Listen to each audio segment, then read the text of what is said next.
One of the things that many artists learn to do, and in fact, it's one of the ways that many artists transcend just making art into being an artist, is turning their weaknesses into strengths. This is different, by the way, than the way that, for example, an athlete does this. If you are a young Kobe Bryant, for example, Kobe Bryant had notoriously small hands for someone his height or position or something like that. He had smaller hands than the normal, especially for an NBA great. What he would do is he would practice ball handling skills over and over and over and over and over and drill it and over until he erased that weakness, making it a strength. What artists often do is take their weaknesses and enhance them, making them more pronounced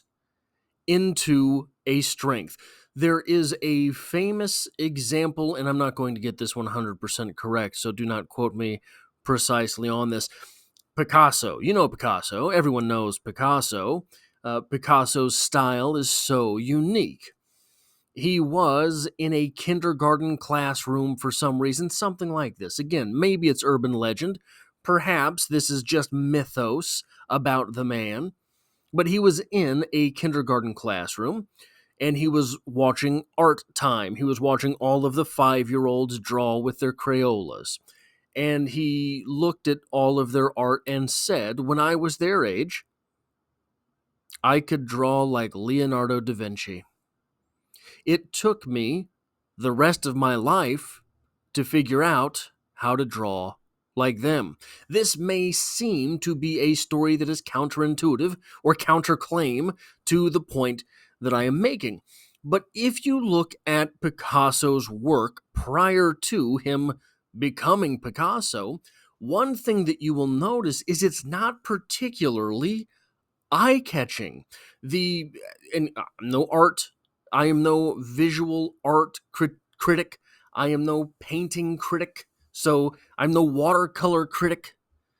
But you can look at some of his stuff before he became the Picasso, and you may take it, you may leave it.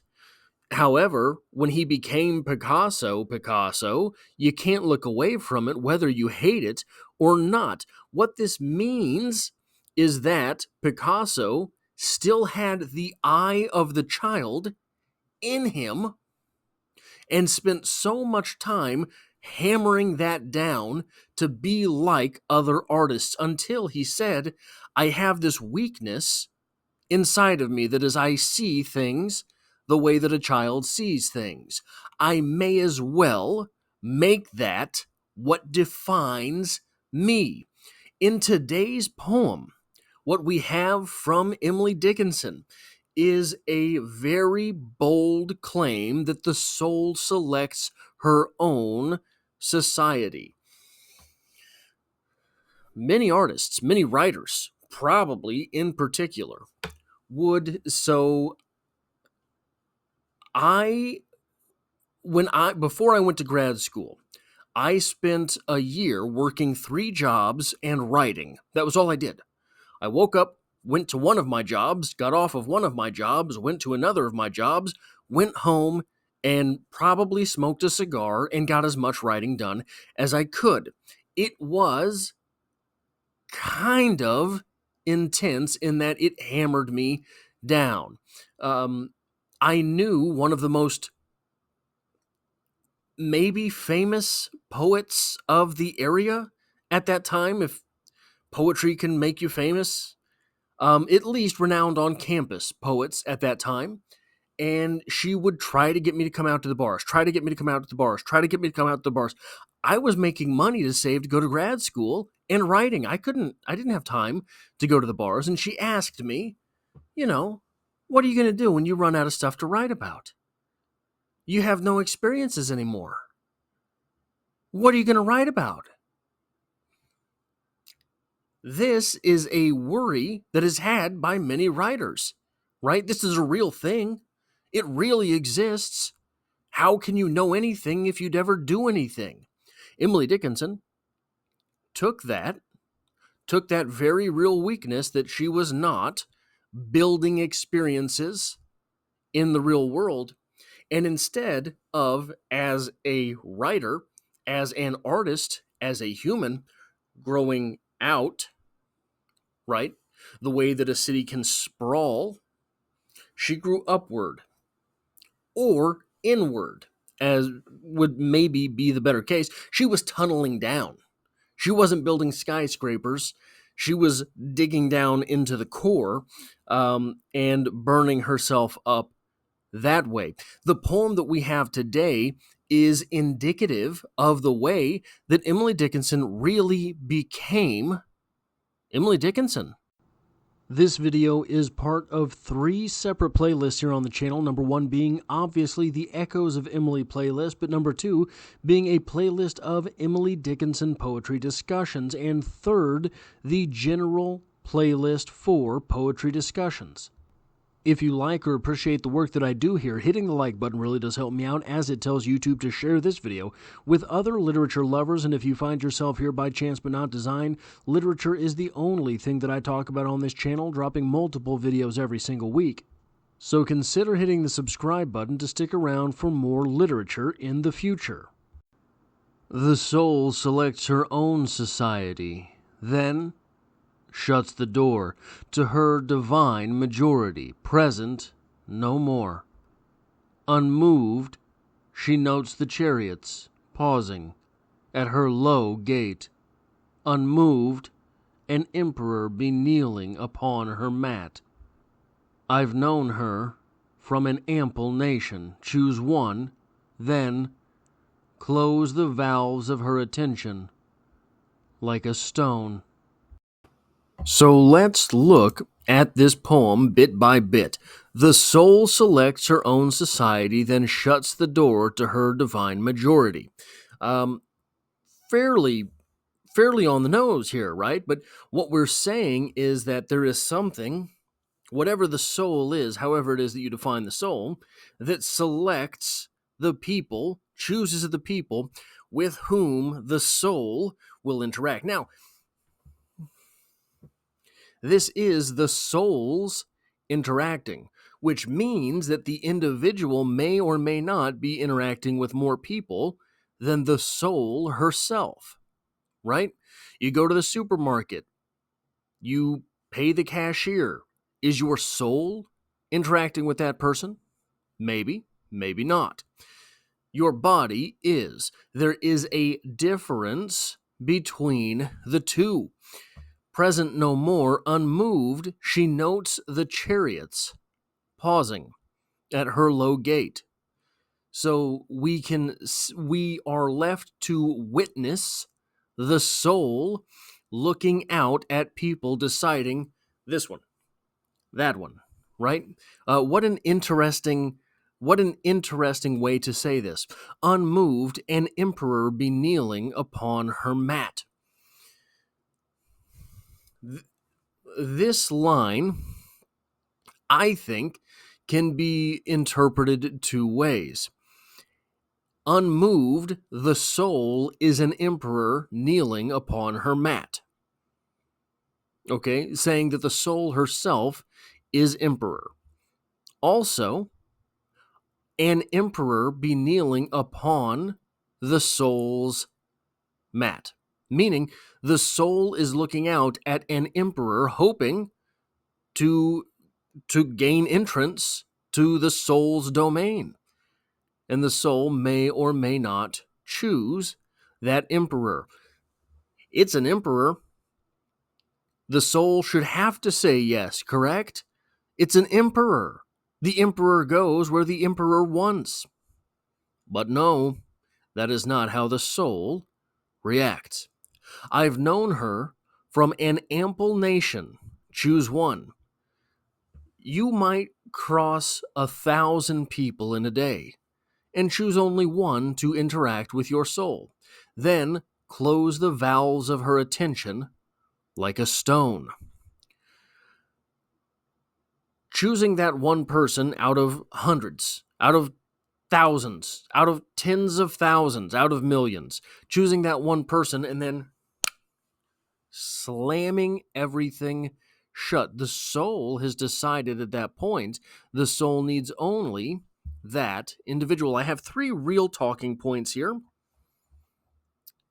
The soul as prime discerner. One of the things that is interesting about this poem, one thing that I think is, to my recollection, to all of the poetry that I've read, fairly rare. I can't think of another example just off the top of my head, is that this poem is not discerning. This poem is about a discerner, which is to say, Bukowski has a poem. Oh, I wish I had looked it up. I wish I was prepared for this. Bukowski has a poem, I think it's called The Strangest Thing You Ever Did See. And it's about a poor couple who is pushing all of their belongings down the street in a shopping cart, and they're having a fight, and the shopping cart loses a wheel or something. I can't remember exactly. That poem is discerning the couple. That poem is saying, oh, there's this couple here. We're going to judge them. Not judge them in the way that you see people judge, right? But we're going to judge things about them. Doesn't necessarily have to be negative. In this case, it's kind of negative, but it's also kind of endearing because you know that couple is a couple. They are together, right? So you are judging the fact that they are together. The poem itself discerns those individuals. This poem is observing a discerner. This poem is saying, hey, look at that soul over there. That soul is constantly judging. And we get it in every stanza here. The soul then shuts the door. The soul notices the chariots. The soul closes the valves. It is an interesting take on things because what it almost does is it almost makes you think of William Blake's Tiger. Tiger, tiger, burning bright. What dread heart and what dread eye did frame thy fearful symmetry, right? Painting the portrait of this apex predator. Now, in this case, the apex predator is not slaying to consume the meat. The apex predator is plucking individuals for her society. It is an interesting type of observation. To observe a discerner is, if you've never, and I understand that a lot of people don't like this sort of thing, there is something wild and primal about watching, for example, a leopard hunt. That look in their eyes, that posturing. Recently, there was UFC 300, during which one of the combatants was kicked in the crotch, which normally causes a timeout. The individual was stalking the other fighter, gets kicked in the groin, stops the referee from stopping the fight by grabbing his hands, and then knocks out his opponent. Just something wild about that, something that is thrilling in watching that type of execution. And we get it here in this poem in a very different type of setting. Nihilism, I wanted to bring nihilism and hauntology into all of this month's discussions. Nihilism here is a pretty easy one. It might not seem so, because a lot of the nihilism that we hear about in popular discussion is about weak nihilism, nihilism of nothingism, right? Here, we have strong nihilism painted almost to a T. The soul in question is setting up her own values. The soul in question is saying, this is good and I'll have it. That is not and I won't. Part of strong nihilism is that phrase that I have given so often on the channel. The maxim of our camp, from Dmitry Pisarev, the maxim of our camp is to strike out right and strike out left. What will fall to smithereens is rubbish. What will withstand the blow is good. So when we go out and we try to smash all of these morals, values, beliefs, principles, the good ones will stand. If they stand, they're good. We did not smash them. If they withstand the blow, they are good. If they do not withstand that blow, the criticism of nihilism, if they are not able to take that criticism, they were garbage anyway. So nothing was lost. Nothing of value was lost. This poem is very much in that vein.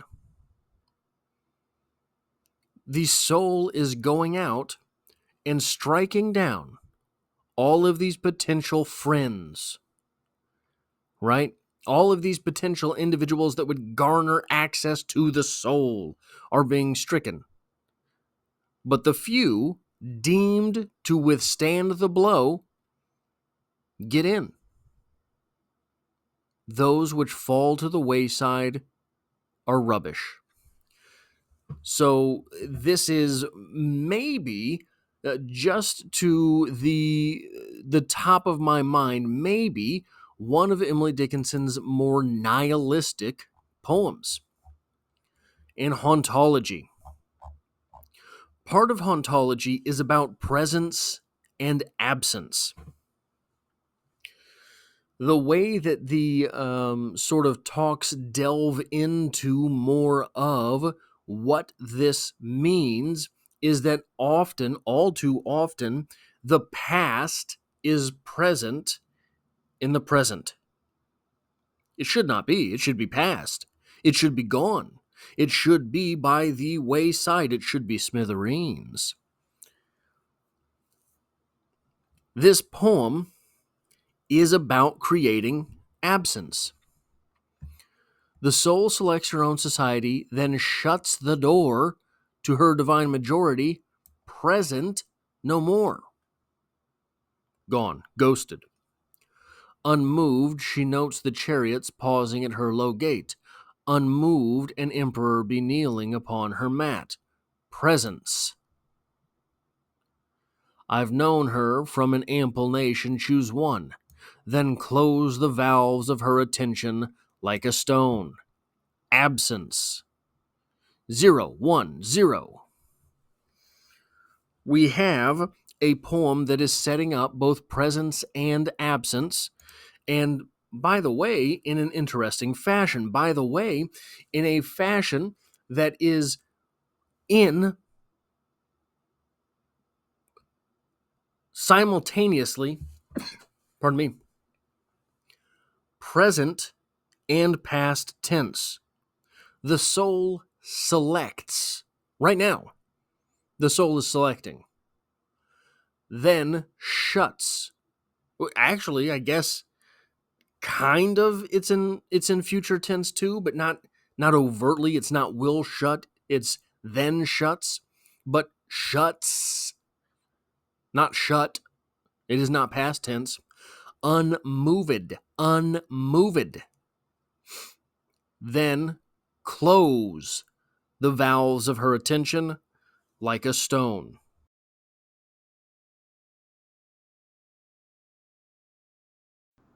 The soul selects her own society, then shuts the door to her divine majority, present no more. Unmoved, she notes the chariots pausing at her low gate. Unmoved, an emperor be kneeling upon her mat. I've known her from an ample nation. Choose one, then close the valves of her attention like a stone.